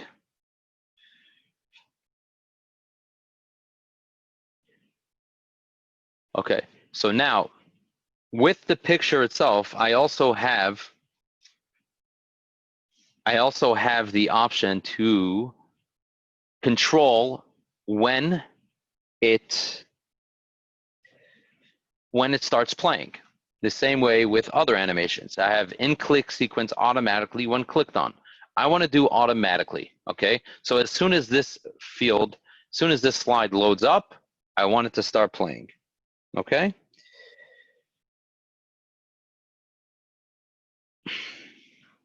So now watch. Now let's go back to animation and let's go from the beginning. Watch. Control your exposure to light. Keep cell phone away. And then there we go, right there. It's so cute. Okay, look, notice here we got 1, and it tells me the function of what it's doing. Its duration is automatically, it starts playing. Okay, so I know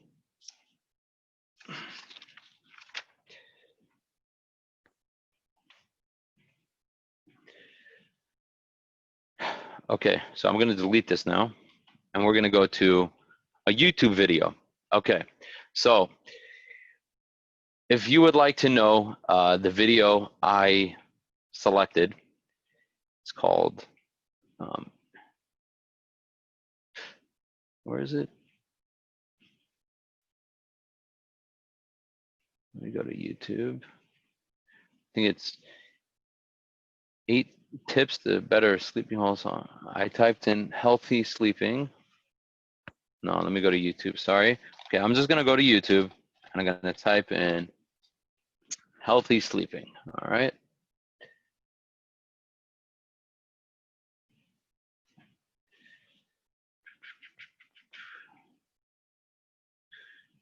Okay.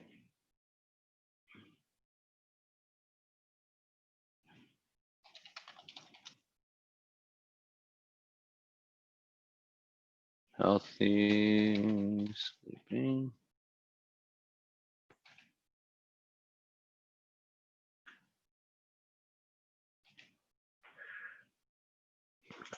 Clicked on healthy sleeping habits, and I have this here. Healthy sleep tip videos, Brigham and Women's Hospital. Okay.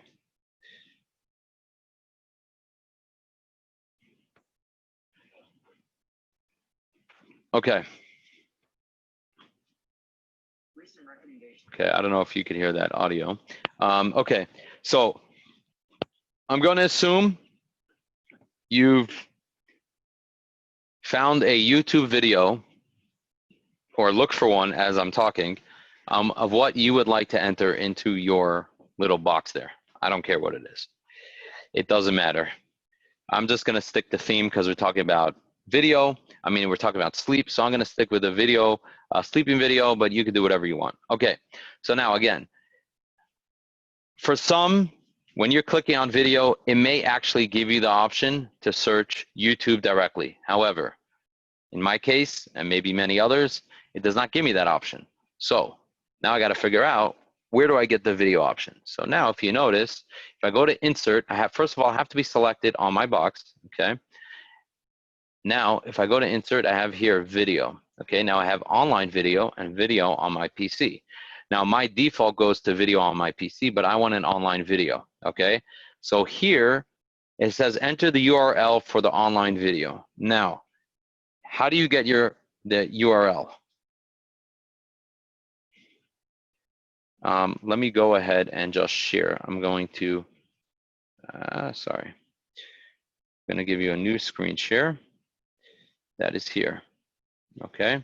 So now, if you right click on the YouTube video, you want copy video URL, okay? So again, right click on it and you should get these options. What you want to copy is the copy video URL, okay? Now you see it was copied.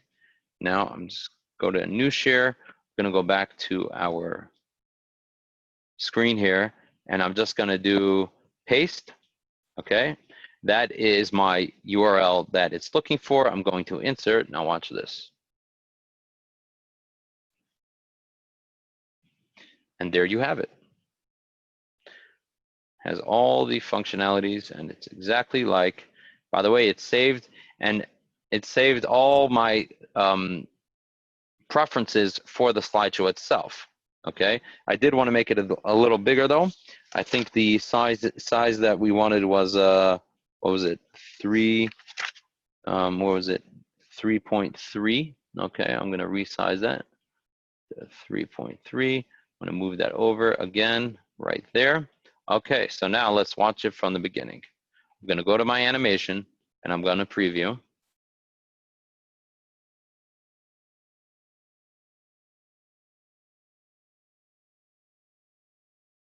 Oh, 1 second.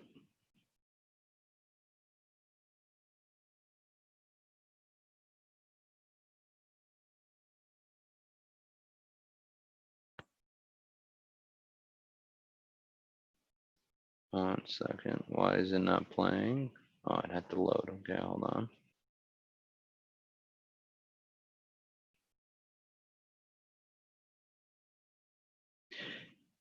on.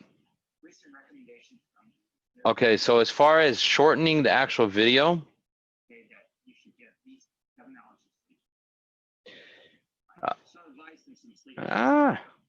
thank you.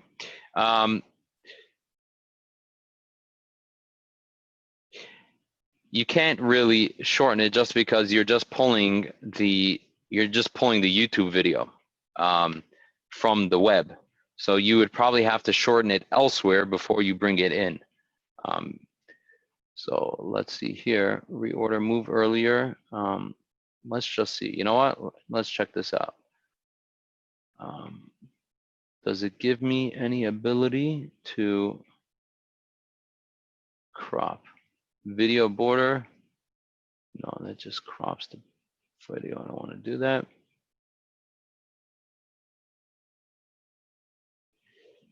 Playback.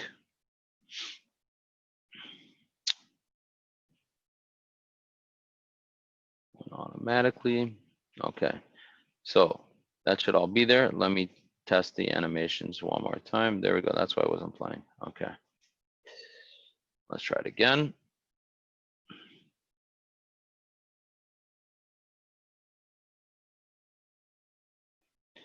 Okay, now I wanted to do the same coloring as we did previously. I'm going to go to color corrections and do a super fade. There we go. Okay.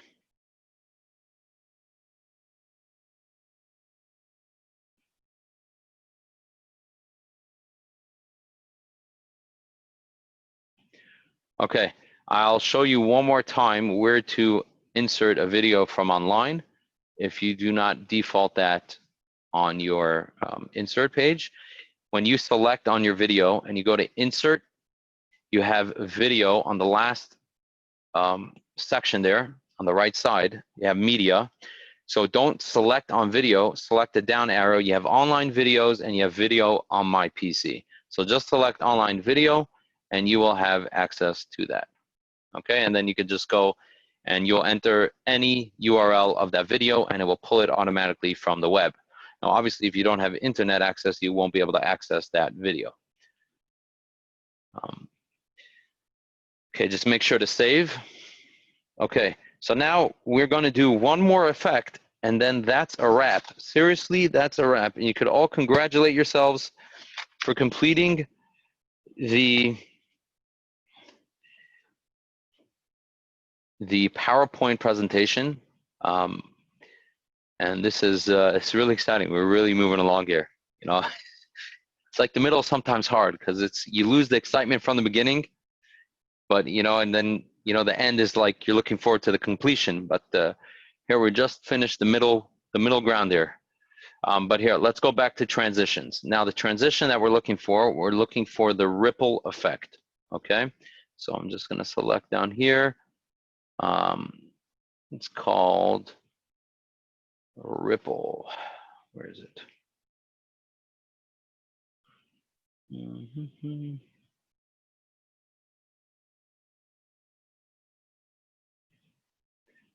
Where is it? There it is. There it is. Right there. Ripple. Okay. Now I want to extend this to 3 seconds. Okay. And I want to apply to all. All right.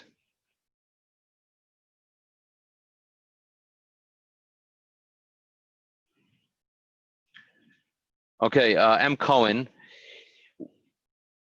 make sure, well, we'll go back. I just make sure when you have selection here by the preview, make sure by format, by playback, the start is automatically.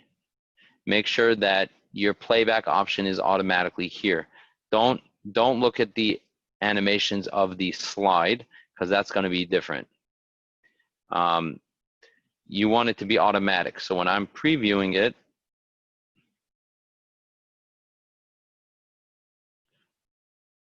and then I don't know why it's not playing.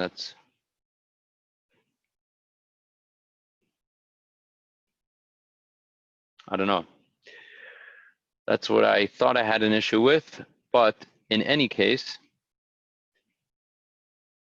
okay, let me go ahead and just play this slideshow from the beginning, and we'll see how it came out.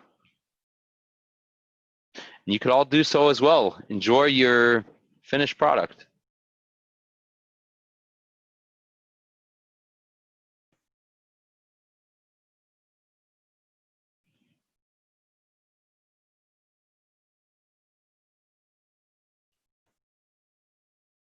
There we go. Oh, okay. So I think it's got to load. Now it loads, and then we'll start playing.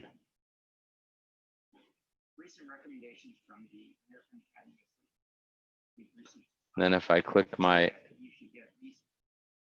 and there we have it.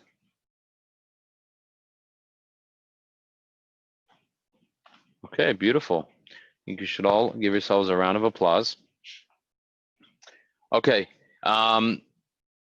that's a wrap, really, really, congratulations. So I wanna, before I'm gonna get to the questions, I will answer the questions.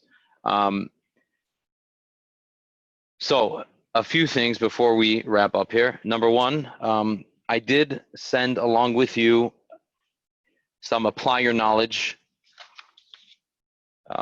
pages that were included in this in the manual. That go ahead, play around with them. You could read through them. I don't have the actual documents that they originally provide, but you could go ahead and just create it yourself. I think you have the skill set and the knowledge to create it from scratch. And of course, I am available for any questions if you have any. So that's as far as that's concerned. As far as the class schedule, this does complete our PowerPoint presentation and our training. So we've covered all the modules with it.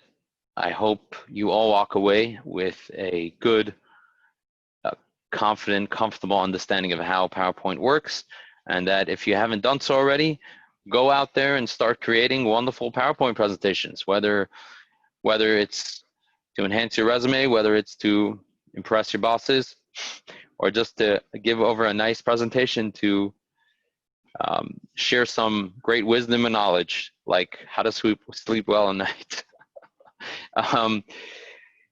As far as the classes, we will officially begin Excel on Wednesday. Okay, so I will send out the class materials beforehand. Actually, I don't really think there isn't really that much materials. I'll just make sure you have is Excel, because we're going to enter all the data together. We'll enter all that information and make sure there's no pictures or anything. Just make sure you have Excel. And people asking about how many more class. I would say probably between 3 to 6 more classes. It really depends on how quickly we move through Excel. What I have found, just giving this classes with you guys over the last few weeks, it takes about 2 classes per module, depending on how much new information there is. I'd say this was pretty advanced, but because everyone has already been learning and a lot more experience with PowerPoint, we were able to get through it in 2 hours. But obviously, in the beginning, we may need to spend a little more time on the basics and just the general mechanics and functions of Excel before we could just start really just leveraging Excel as a tool, and just really using it more enhanced ways. So I estimate between, so there's, again, in short, there's 3 modules left in Excel as well. So it could take between 1 to 2 classes. So I'd say the most 6 more classes, but as little probably as 4 classes, depending on, again, how quickly we're able to get through it. So we're almost done. We really are. We're talking another 2 weeks tops, and we will have completed this Microsoft Office course, which I all hope you are enjoying and hope you will enjoy. Okay, so I think that's all the wrap as far as the closing statements. Hope everyone stays safe. You really can't get out now anyways, no nightlife at 11 o'clock. But if you are finished, have a wonderful evening, and we will see you on Wednesday. And now I will get back to the questions. And okay.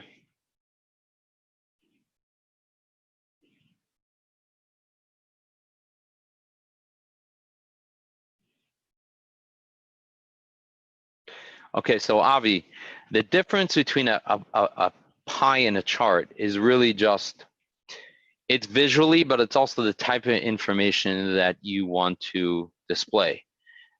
Usually a pie is representative of a completion of something. So you have different portions of sleep, right? So the 5 stages of sleep represent 100% of your sleep. So you want to show, you know, out of the 100% of the sleep, how much should be REM? So 50% of it should be REM, 45% should be whatever, stage 3. So this is breaking down 100% of a pie and breaking it down like that. Usually a pie, when you're talking about columns, is more of a growth type of presentation where you want to show impact, whether it's a growth trend, whether it's a drop, whether it's a comparison of 2 different items in this size that are not separate, they're separate of each other. That would be the difference between the box and the chart. And again, that's dependent on your application and the data which you want to show. So that's really where it comes down, that's really where the ultimate difference is.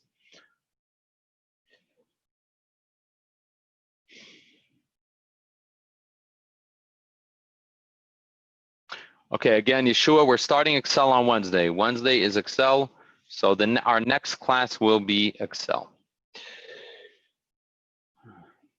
Okay, you're very welcome. Happy you enjoyed it. Okay, so let me go through here.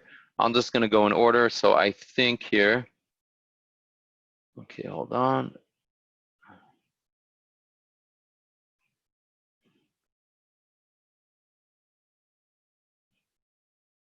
Okay, so Anonymous, I got your email.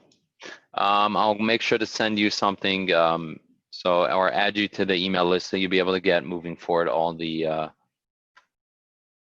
class preparations. Okay. Again, the manual, I'm just referring to the class. This is by Shelley Cashman series. This is the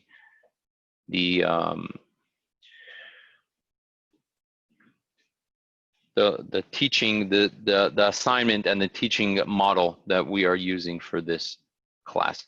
Okay, how do you create the preview to advance the slides automatically? Okay, so Linda, how do you create the preview to advance the slides automatically? Okay, so I'm not advancing them automatically. Excuse me. So from the slideshow, one second. The slideshow goes from,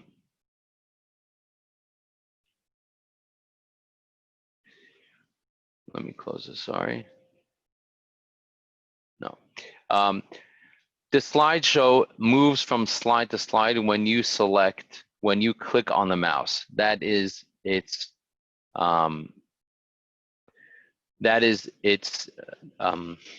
space timer. So it's not, so when I go on preview, and I'm doing preview now, it's just gonna sit there until I click the mouse or press the key or anything, then it will bring me to my next slide. So it's not actually doing it automatically, but once I get into the slide, then it moves on to the next portion. Now here, it's waiting for me to do a mouse click. And there, that was just, okay, let me escape. There we go. Okay, so I hope that answered the question. Okay, so Linda, as far as the slide options, so let me do a new slide, okay? So I'm in a new slide and I want to add a chart, okay? So when I do insert chart, I have all these available options to me. So if I select on the pie, now in pie, I have different types of pie, but I have the pie, it's called a flat pie, or this by definition is called a 3D pie, as opposed to then pie of pie, and bar of pie, or donut, okay? These are different types of visual charts that you would use depending on the type of data you're showing. But to get the 3D pie, it's literally the options, the selections of those pies is called 3D pie. That's the category of those pies.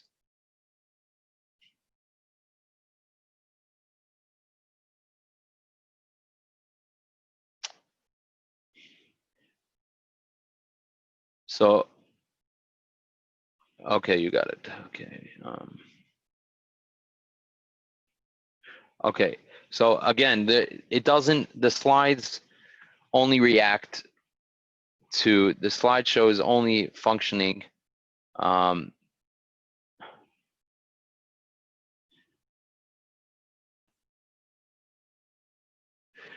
based on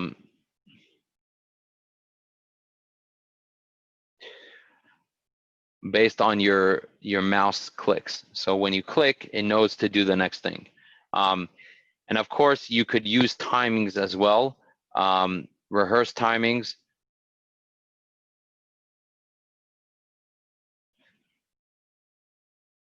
So there are different ways, obviously, for you to prepare, knowing how long and how much time each slide takes. And that we saw from the presenter view, which gives you the timer and gives you the heads up of what the next slide is. So these are just different tools to help you give a presentation and and have clarity of exactly where you are and how much time you need to spend on any particular slide. So I hope that answered your question.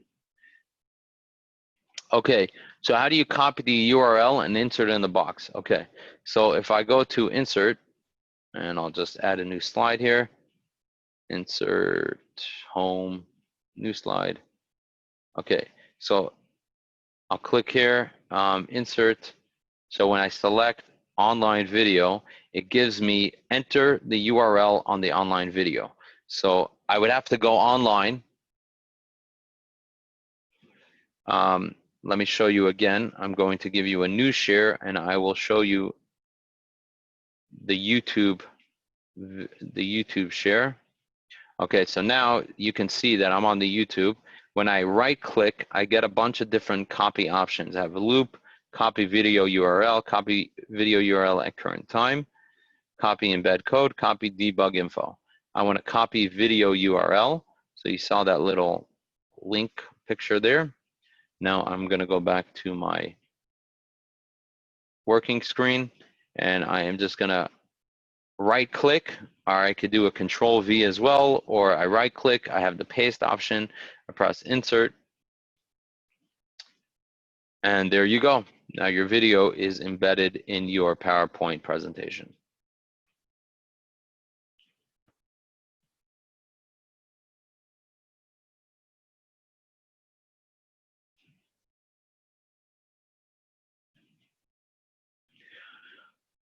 All right, I think that is a wrap.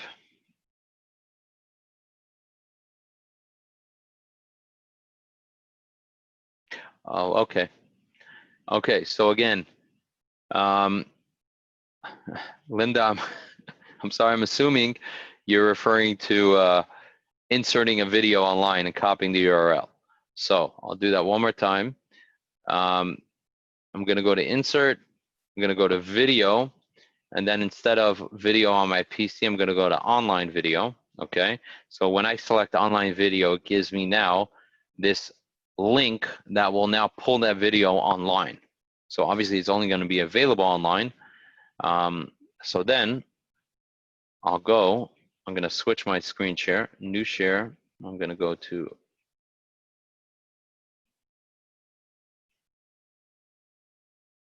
screen 2. Okay, so now I have my mouse over the video. I'm going to right click the video, and now I have all these options here. Copy video URL, copy embed, copy debug, troubleshoot, stats for nerds. I'm going to copy video URL. Okay, so it gave me that indication that it's copied. Now I'm going to go back here.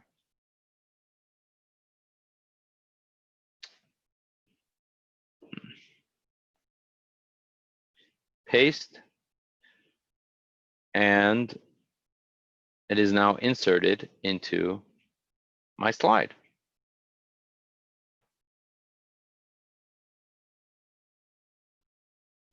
Okay, well, see people have been signing off here. I hope everyone enjoyed this class. Hope they learned something, and I hope PowerPoint is no longer a scary, really complicated tool, but something that you could leverage and use to create amazing presentations. I wish you all the best. Have a wonderful, wonderful evening.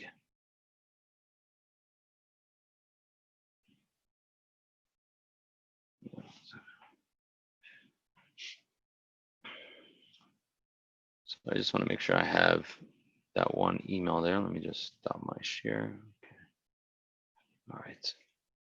That one email.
Okay.